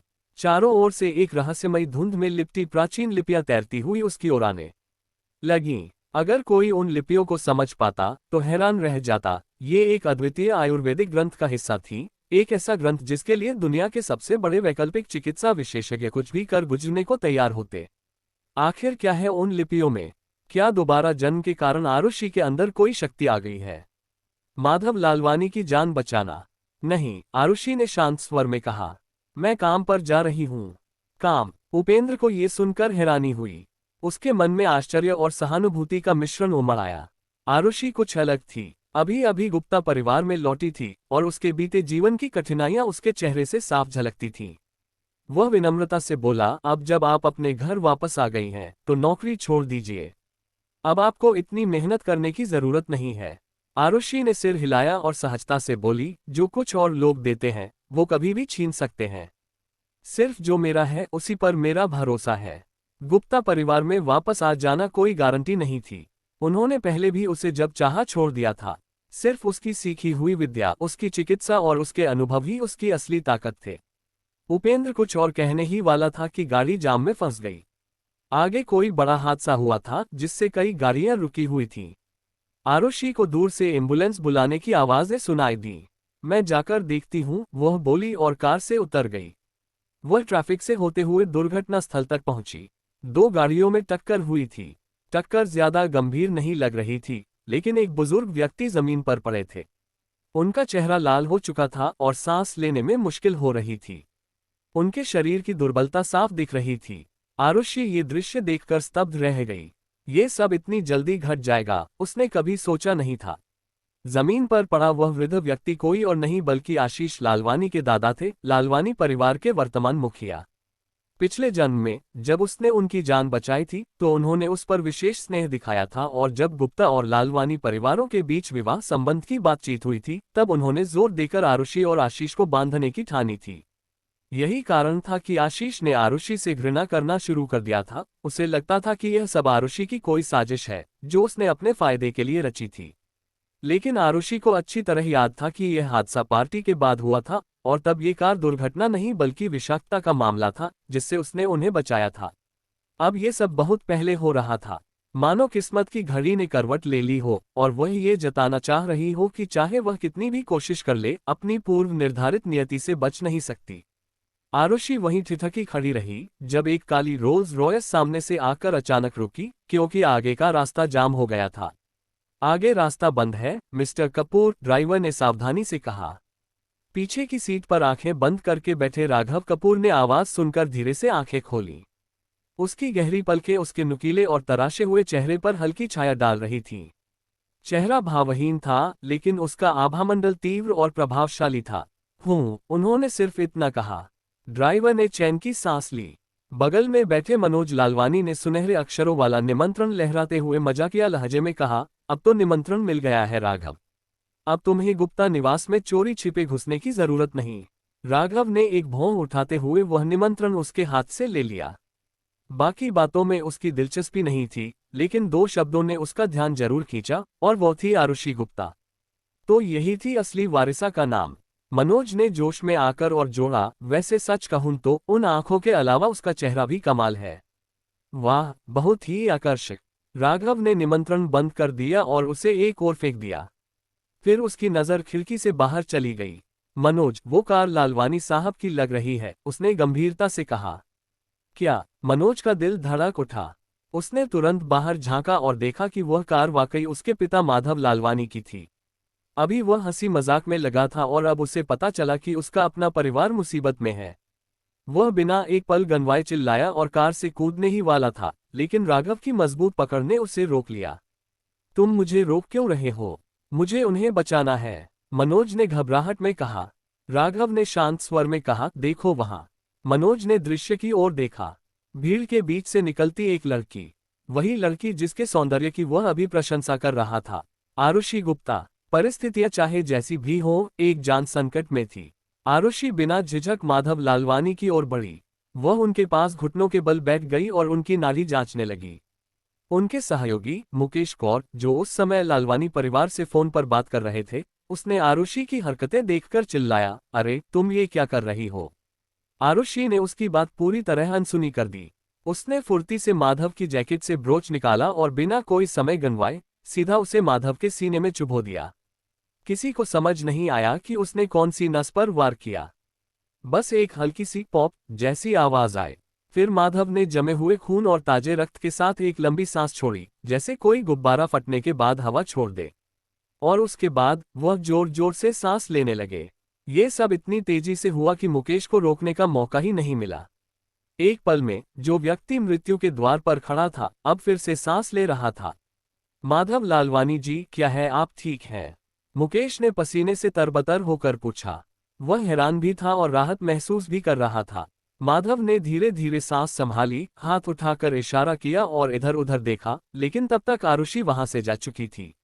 मेरी जान किसने बचाई? माधव ने पूछा। एक नौजवान लड़की थी, नाम नहीं पता, मुकेश ने जवाब दिया। क्या हम किसी को भेजे पता करने के लिए? जान बचाने का ऋण चुकाना ही होगा, माधव ने स्पष्ट लहजे में कहा। उसे ढूंढो। उधर जैसे ही आशीष को हादसे की खबर मिली, वह तेजी से घटनास्थल की ओर दौड़ा और संयोग से वो एक बार फिर आरुषि के पास से होकर गुजरा। उस समय आरुषि गाड़ी की पिछली सीट पर बैठी थी, सिर झुकाए हुए अपने हाथ गीले टिश्यू से पोंछ रही थी। जैसे ही उसे किसी की नज़र महसूस हुई, उसने सिर उठाया और ठीक उसी समय उसकी नज़र आशीष से टकराए। आरुषि ने उसे एक पल के लिए देखा, फिर नजरें फेर लीं। उसकी आंखों में न कोई भावना थी, न कोई पहचान, जैसे वह सिर्फ एक आम राहगीर को देख रही हो। आशीष ने होंठ भींच लिए। वह हमेशा सबका ध्यान आकर्षित करता था। जहां जाता था, लोग उसकी ओर देखते थे। लेकिन ये पहली बार था जब उसने खुद को पूरी तरह अनदेखा महसूस किया। उसका मन विचलित हुआ, लेकिन उसने खुद को संभाला और सीधा माधव की ओर बढ़ गया। घटना समाप्त होने के बाद अंततः आरुषि अपने कार्यस्थल हार्मनी मेडिकल सेंटर पहुंच गई। वह पिछले साल से वहां काम कर रही थी। स्कूल के दौरान केवल सप्ताहांत पर आती थी। फिलहाल वह अपने कॉलेज प्रवेश परीक्षा के बाद के अवकाश का लाभ उठा रही थी। उसका काम साधारण था, दवाइयां इकट्ठा करना और उन्हें उबालना। जैसे ही आरुषि क्लिनिक में पहुंची, उसने देखा कि भीड़ का एक समूह बाहर निकल रहा था। उस भीड़ के बीच में एक वृद्ध व्यक्ति थे, जिनका व्यक्तित्व अत्यंत प्रभावशाली था। वह हार्मनी मेडिकल सेंटर के संस्थापक थे और देश के अग्रणी वैद्याचार्यों में से एक। उन्हें देखने वाला हर व्यक्ति, चाहे किसी भी हैसियत का हो, उन्हें सम्मानपूर्वक करणवीर जोशी सीनियर कहकर संबोधित करता था। करणवीर जोशी मनीषा के पिता थे, यानी आरुषि के ननिहाल के दादा। पिछले जन्म में आरुषि ने वहां 1 साल तक काम किया था, बिना ये जाने कि वह उसके नाना है। और जब उसे ये सच्चाई पता चली थी, तब तक आशीष ने उसे जेल भेज दिया था। इसलिए यह उसके जीवन की पहली मुलाकात थी अपने ननिहाल के परिवार से। आरुषि कुछ पल ठिठकी रही। अभी वह उन्हें ठीक से देख भी नहीं पाई थी कि किसी ने उसे जोर से धक्का दिया। देखकर नहीं चल सकती, हट रास्ते से। आरुषि चुपचाप एक तरफ हट गई। फिर जैसे ही वह व्यक्ति उसके पास से गुजरा, उसने चुपचाप अपना पैर आगे बढ़ा दिया। अरे! वह व्यक्ति लड़खड़ाया और जमीन पर औंधे मुंह गिरा। आरुषि ने हल्के से पलटकर कहा, देख कर चलो, तुम ही मुझसे टकराए। जाहिर था कि उसने ही उसे गिराया था, फिर भी दोष उसी पर मर दिया। ये कुछ वैसा ही था जैसे किसी को घूंसा मारना और फिर कहना कि उसका चेहरा ही हाथ से टकरा गया। वह आदमी तुरंत पीछे हट गया, आंखों के कोने से आरुषि यू को घूरते हुए। फिर उसने सिर झुकाया और करणवीर जोशी के पीछे हट गया। करणवीर ने बस एक क्षण आरुषि की ओर देखा और फिर आगे बढ़ गए। जैसे ही वे बाहर निकले, आरुषि ने किसी को करणवीर से कहते सुना, बधाई हो करणवीर जोशी जी। सुना है आपकी बेटी की संतान आखिरकार मिल गई है। पोती मिलने की बहुत बहुत बधाई। करणवीर का चेहरा गंभीर हो गया। वह प्रसन्न नहीं लग रहे थे। फिर किसी और ने कहा, एक और संतान मिल गई, लेकिन उसका क्या लाभ? करणवीर जी तो हार्मनी मेडिकल सेंटर को आगे बढ़ाने के लिए किसी को उत्तराधिकारी बनाना चाहते हैं, अपनी चिकित्सा विरासत को आगे ले जाने वाला कोई व्यक्ति। लेकिन अफसोस इस बात का था कि उनके सभी बच्चों में सबसे प्रतिभाशाली थी उनकी सबसे छोटी बेटी मनीषा। मनीषा में भले ही अद्भुत योग्यता थी, लेकिन उन्हें पारंपरिक चिकित्सा में कोई रुचि नहीं थी। उन्होंने तो यहां तक कर लिया था कि अपने जुनून ब्यूटी इंडस्ट्री को आगे बढ़ाने के लिए करणवीर से सारे रिश्ते तोड़ लिए थे। इसी कारण उनके पिता पुत्री के संबंधों में खटास आ गई थी। करणवीर का चेहरा और अधिक कठोर होता देख बाकी लोगों ने जल्दी से विषय बदल दिया। सुना है करीब 10 मिनट पहले माधव लालवानी की जान जाते जाते बची। कहते हैं एक गुजरती युवती ने उन्हें बचाया, और वो भी केवल एक ब्रोच से। सुनने में अविश्वसनीय लगता है। मुझे तो लगता है सब झूठ है। इस बार करणवीर ने पहली बार मुंह खोला। हमेशा कोई न कोई आपसे बेहतर होता है। सच है या नहीं, ये तो लालवानी परिवार से पूछकर जाना जा सकता है ना? बिल्कुल सही कहा करणवीर जी, सभी ने समर्थन में सिर हिलाया। कुछ ही देर में एक समूह ने करणवीर को कार तक पहुंचाया और गाड़ी उनकी नजर से ओझल हो गई। आरुषि ने भौहें उठाई और क्लिनिक के पिछले हिस्से की ओर बढ़ चली। वहां एक ढेर सारी दवाइयों की पुड़ियां इंतजार कर रही थीं कि उन्हें उबाला जाए। जैसे ही सहकर्मियों ने उसे आते देखा, उन्होंने हाथ हिलाकर बुलाया, आरुषि जल्दी आओ, आज बहुत सारा काम है। चलो जरा तेजी से करते हैं। हाँ, आ रही हूँ। आरुषि ने अपनी बाहें चढ़ाईं और काम में जुट गई। दवाइयां उबालते हुए वह बीच बीच में देखती रहती कि क्लिनिक के डॉक्टर मरीजों का इलाज कैसे कर रहे थे। आरुषि को विश्वास था कि उसके पास जो ज्ञान और कौशल था, वो क्लिनिक के किसी भी डॉक्टर से कम नहीं था। जटिल से जटिल रोग भी उसके लिए आसान थे। परंतु इस समय कोई भी उसके कौशल पर भरोसा नहीं करता था। पूरा दिन काम करते करते कब शाम के 5 बज गए पता ही नहीं चला। काम खत्म होने के बाद आरुषि को आज के दिन की मेहनत के बदले 20 रुपये मिले। जब वह हार्मनी मेडिकल सेंटर से बाहर निकली तो देखा कि उपेंद्र गुप्ता परिवार का विशेष चालक गाड़ी लेकर पहले से ही इंतजार कर रहा था। गाड़ी में बैठते ही उपेंद्र ने इंजन स्टार्ट करते हुए पूछा, क्या आप हमेशा से ऐसा ही काम करती रही हैं, मिस गुप्ता? हाँ, आरुषि ने सहजता से उत्तर दिया। जब से उसने होश संभाला था वह लगातार मेहनत कर रही थी पैसे बचाने के लिए। लगभग आधे घंटे बाद गाड़ी गुप्ता निवास के सामने आकर रुकी। जैसे ही आरुषि अंदर पहुंची उसे कुछ अजीब सा महसूस हुआ। मनोहर और मनीषा सोफे पर बैठे संतुष्ट दिखाई दे रहे थे, जबकि कावेरी शर्माते हुए सिर झुकाए बैठी थी। उनके बगल में महंगे तोहफों और डिब्बों का ढेर लगा हुआ था। आरुषि को देखते ही मनीषा ने हाथ हिलाकर मुस्कुराते हुए बुलाया, आरू तुम आ गईं। तुम्हारे लिए एक खुशखबरी है। अब हमारे घर में दूसरी बड़ी खुशी आने ही वाली है। पहली खुशी तो स्पष्ट थी, आरुषि की वापसी, उनकी जैविक पुत्री का मिलना। तो फिर दूसरी खुशी क्या हो सकती थी? शायद ये कावेरी से जुड़ी कोई बात थी। आरुषि ने जानबूझकर कोई सवाल नहीं किया। तभी हर्षिता ने बात को आगे बढ़ाया। उसने गर्व से कहा, ये सारे तोहफे माधव लालवानी जी की ओर से आए हैं। ये सब टॉप डिजाइनर्स की लिमिटेड एडिशन ज्वेलरी हैं जो खासतौर पर मिस कावेरी के लिए भेजी गई हैं। ये सुनकर कावेरी ने लाज से झिझकते हुए कहा, ठीक है हर्षिता, अब रहने दो। लेकिन हर्षिता तो मानो मौके का फायदा उठाने को तैयार बैठी थी। उसने आरुषि पर कटाक्ष करते हुए कहा, मनाली में कौन नहीं जानता कि लालवानी और गुप्ता परिवारों के बीच विवाह संबंध की बात चल रही है। तभी तो माधव लालवानी जी ने आज इतने सारे तोहफे भेजे हैं।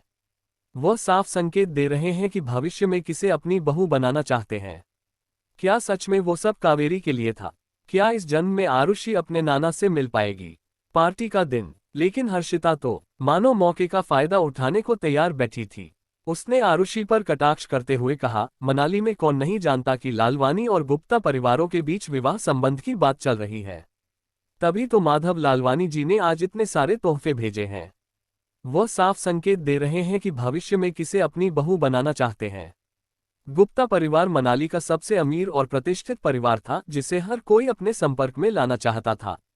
दूसरी ओर लालवानी परिवार का इतिहास 100 वर्षों से भी अधिक पुराना था और वे असल एलीट क्लास का प्रतीक माने जाते थे। मनाली के 4 प्रभावशाली परिवारों में लालवानी परिवार सबसे ऊपर था। उनकी स्थिति इतनी सुदृढ़ थी कि कोई भी उनसे तुलना नहीं कर सकता था। गुप्ता परिवार के लिए लालवानी परिवार से विवाह संबंध स्थापित करना अत्यंत लाभकारी सिद्ध हो सकता था, परंतु इस विवाह संबंध की नींव 18 वर्ष पहले रखी गई थी। उस समय मनीषा अपने दूसरे बच्चे के साथ 7वें महीने की गर्भवती थी और भारी पेट के बावजूद उन्होंने एक आयोजन में भाग लिया था। उस कार्यक्रम के दौरान अचानक ऊपर से एक विशाल स्क्रीन नीचे गिर गई। पूरा माहौल भय से भर गया था और सभी की सांसें अटक गई थीं। चीख पुकार और अफरा-तफरी के बीच मनीषा बिल्कुल सुरक्षित थी। वह स्क्रीन ऊपर से गिरी जरूर थी, पर संयोगवश मचान के एक हिस्से ने उसमें एक बड़ा छेद कर दिया था और मनीषा ठीक उसी स्थान पर खड़ी थी। इस प्रकार वे चमत्कारी रूप से बच गईं। वहां मौजूद एक डॉक्टर हंसते हुए बोला, मिसेज गुप्ता का बच्चा बहुत सौभाग्यशाली है। ये बच्चा निश्चित ही भाग्यवान है। ऐसा दृश्य बहुत कम देखने को मिलता है। ये घटना जल्दी ही एक लेजेंडरी फेरी तले बन गई। इस शुभ संकेत को मानते हुए माधव ने गुप्ता परिवार से वादा किया कि यदि यह बच्ची हुई तो दोनों परिवारों के बीच विवाह संबंध तय किया जाएगा। जब वह बच्ची 18 वर्ष की हो जाएगी तब वह स्वयं अपने पोते की ओर से विवाह प्रस्ताव लेकर आएंगे। लेकिन किसी ने यह नहीं सोचा था कि बच्चों की अदला बदली हो जाएगी। कावेरी और आशीष बचपन से साथ बड़े हुए थे और दोनों एक दूसरे से गहराई से प्रेम करते थे। ये सगाई कई बार चर्चा में आ चुकी थी। कौन जानता था कि एक दिन आरुषि अचानक से सामने आ जाएगी। ये तो किस्मत की बात है, हर्षिता ने उत्तेजना से कहा और साथ ही छिपी हुई नजरों से आरुषि की ओर घूरा। मिस कावेरी और मिस्टर आशीष तो एक प्रसिद्ध जोड़ी हैं। किसी को भी बेवजह उम्मीदें नहीं पालनी चाहिए।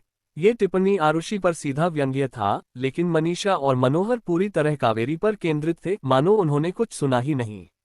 कावेरी मनीषा के कंधे से सटकर बैठ गई। उसके चेहरे पर उत्साह और लज्जा की लाली थी।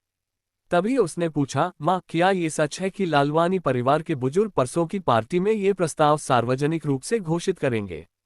मनीषा मुस्कुराए और बोली, बिल्कुल। दोनों परिवार इस रिश्ते से खुश हैं।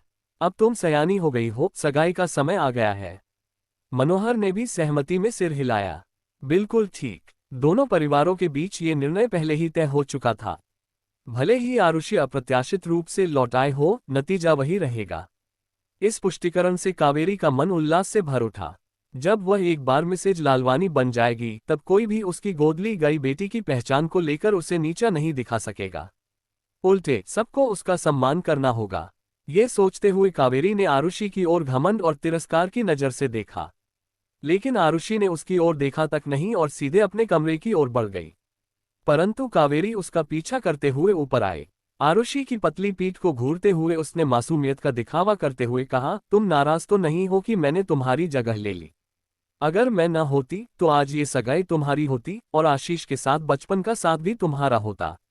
लेकिन अफसोस 18 साल बाद भी लगता है कि भावनाओं की कीमत हैसियत से ज्यादा होती है। क्या तुम भी ऐसा ही सोचती हो आरुषि? कावेरी की हर बात में घमंड और ताने की झलक थी। आरुषि ने अपने कमरे का दरवाजा खोला और पलटकर उसे ऐसे देखा जैसे कह रही हो, तुम्हें अगर ऐसा कचरा चाहिए तो तुम्हारा कचरा तुम्ही को मुबारक, मुझे इससे कोई परवाह नहीं। फिर उसने दरवाजा बंद कर लिया। बाहर खड़ी कावेरी ने नाक सिकुड़ते हुए मुंह बिचकाया, बहुत नाटक मत कर, बाद में रोना मत। उधर लालवानी निवास में जब यह तय हो गया कि माधव की तबीयत अब पूरी तरह ठीक है, तो उन्होंने मुकेश कौर की ओर देखा और पूछा, क्या गुप्ता परिवार को उपहार पहुंचा दिए गए? जी हाँ, पहुंचा दिए गए हैं, मुकेश ने आदरपूर्वक उत्तर दिया। माधव ने सिर हिलाया और अपनी महोगनी की डेस्क से वह फाइल उठाई जिसे वह पहले ही कई बार देख चुके थे और जिसके किनारे अब मुड़ गए थे। वह दस्तावेज उस युवती से संबंधित था जिसने दुर्घटना के दौरान उनकी जान बचाई थी। रिपोर्ट में एक हल्की धुंधली 2 इंच की तस्वीर थी, लेकिन उसके नाजुक नैन नक्श साफ साफ नजर आ रहे थे। उसमें एक रहस्यमय आकर्षण था, जैसे वह धुंध में लिपटी कोई अनछुई काया हो। तस्वीर के पास बड़े अक्षरों में उसका नाम छपा था, आरुषि गुप्ता। वह मनोहर और मनीषा की असली बेटी थी, जो कभी मनाली के सबसे अमीर परिवार की वारिस थी। जन्म के बाद अदला बदली हो जाने के कारण वह वर्षों तक गुमनाम रही, लेकिन अब जाकर अपने असली परिवार के पास लौटी थी। रिपोर्ट के अंत में उसके पिछले 18 वर्षों के जीवन का पूरा विवरण दर्ज था। माधव उस रिपोर्ट को बार बार पढ़ते रहे, हर पंक्ति को ध्यान से। कुछ देर बाद उनकी आंखों में चमक आई। तो सचमुच ये वही लड़की है? उन्होंने धीमे से कहा।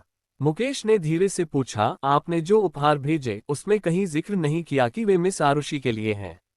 अगर गलतफहमी हो गई और लोग समझे कि वो कावेरी के लिए हैं तो? माधव ने हल्की हंसी के साथ गहराई से कहा, गलतफहमी हो जाए तो और भी अच्छा है। मनोहर और मनीषा तो वैसे भी कुछ नहीं समझते। असली बेटी लौट आए है, फिर भी उन्हें उस धोखेबाज से लगाव है। इस तरह आरुषि को जब पूरी तरह नजरअंदाज किया जाएगा, तब मैं आगे आकर उसका साथ दूंगा और वो मेरे इस समर्थन के लिए हमेशा आभारी रहेगी। इसलिए वह आशीष से सगाई करने से इनकार नहीं करेगी। उन्होंने रिपोर्ट को एक तरफ रखते हुए आदेश दिया, आशीष से कहो कि इस हफ्ते के अंत में जब हम गुप्ता परिवार की पार्टी में जाएं, तो वह मेरे साथ चले। कुछ ही दिनों में वह दिन आ गया। गुप्ता निवास को फूलों और रंग बिरंगी सजावट से सजाया गया था। लाल कालीन हवेली के मुख्य द्वार से सड़क तक बिछा हुआ था। चमचमाती रोशनी के बीच मेजों पर शैंपेन और मिठाइयों की भरमार थी। शाम के 7 बजे एक के बाद एक लग्जरी गाड़ियां गुप्ता निवास पर आकर रुकीं। मनाली के जाने माने लोग इस आयोजन में शामिल होने पहुंचे। मनोहर और मनीषा मेहमानों का हाथ में हाथ लेकर स्वागत कर रहे थे। कावेरी पहले ही एक शानदार सफेद हाई काउच गाउन पहनकर तैयार हो चुकी थी। राजकुमारी जैसी डिजाइन वाला वह परिधान बेहद कीमती था, जिसकी किनारियों पर जड़े बारीक हीरे रोशनी में जगमगा रहे थे। वह सिर से पांव तक बेजोड़ और परिपूर्ण दिख रही थी। कुछ ही देर में लालवानी परिवार की कार आ पहुंची। काले रंग की यह कार सादगी में भले दिखती थी, लेकिन उसके भीतर की भव्यता छिपी नहीं रह सकी। जैसे ही कार रुकी, कावेरी अपने उत्साह को रोक न सकी और ड्राइवर के दरवाजा खोलने से पहले ही दौड़ पड़ी। जैसा उसने सोचा था वैसा ही हुआ। कार से उसके प्रिय आशीष के साथ माधव भी बाहर आए। नमस्ते सर लालवानी, कावेरी ने मीठे स्वर में कहा, फिर आशीष की ओर देखते हुए लज्जा से मुस्कुराए। आशु, जो उसकी बात सुनते ही आशीष जैसे हैरानी से भर जाता है। आखिर किस बात पर आशीष हैरान होता है? क्या आरुषि इस शादी के लिए मानेगी? दुनिया से आरुषि का इंट्रोडक्शन। नमस्ते लालवानी दादाजी, कावेरी ने मीठे स्वर में कहा, फिर आशीष की ओर देखते हुए लज्जा से मुस्कुराए, आशु, जो सरप्राइज तुमने मेरे लिए भेजा था मुझे बहुत पसंद आया। आशीष, जिसे माधव जबरदस्ती इस पार्टी में लाए थे, कुछ उलझा हुआ लग रहा था। सरप्राइज? उसने कब कावेरी के लिए कोई सरप्राइज तैयार किया था?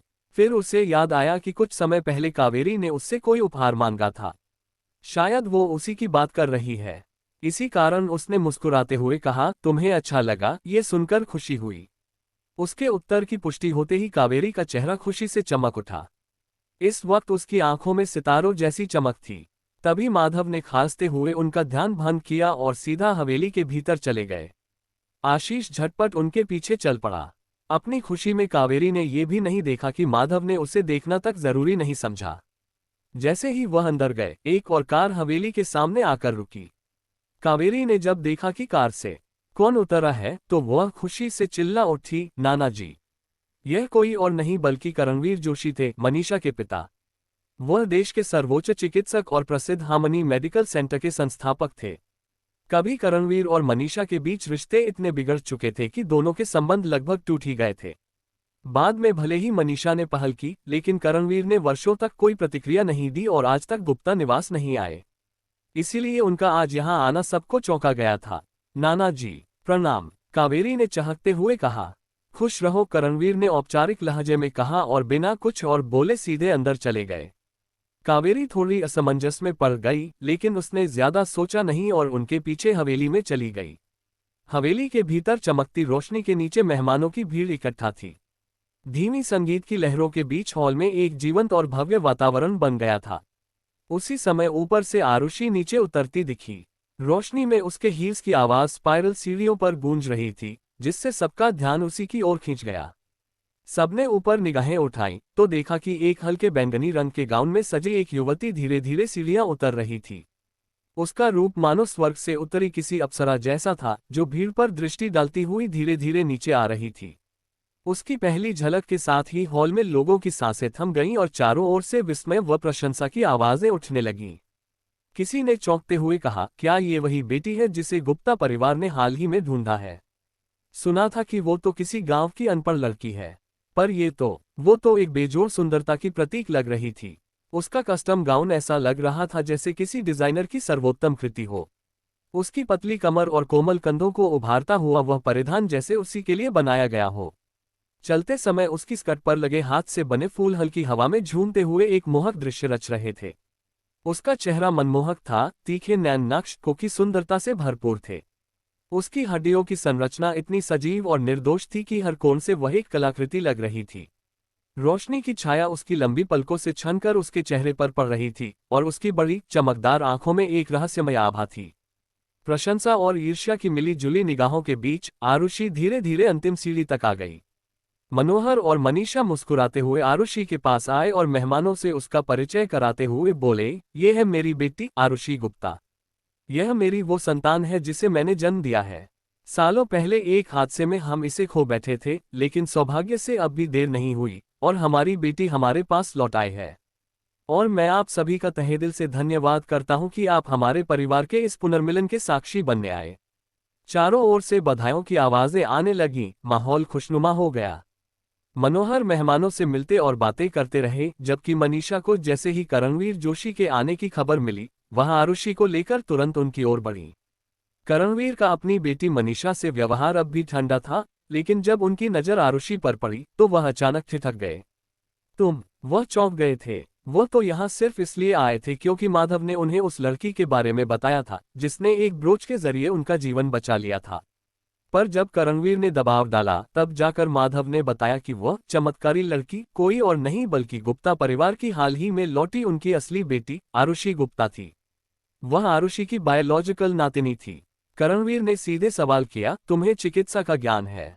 आरुषि ने पलकें झपकाईं और शांत स्वर में कहा, थोड़ा बहुत। ये सुनते ही करणवीर की आंखों में उत्सुकता की चमक उभर आई। उन्होंने तुरंत पूछा, तुमने ये किससे सीखा?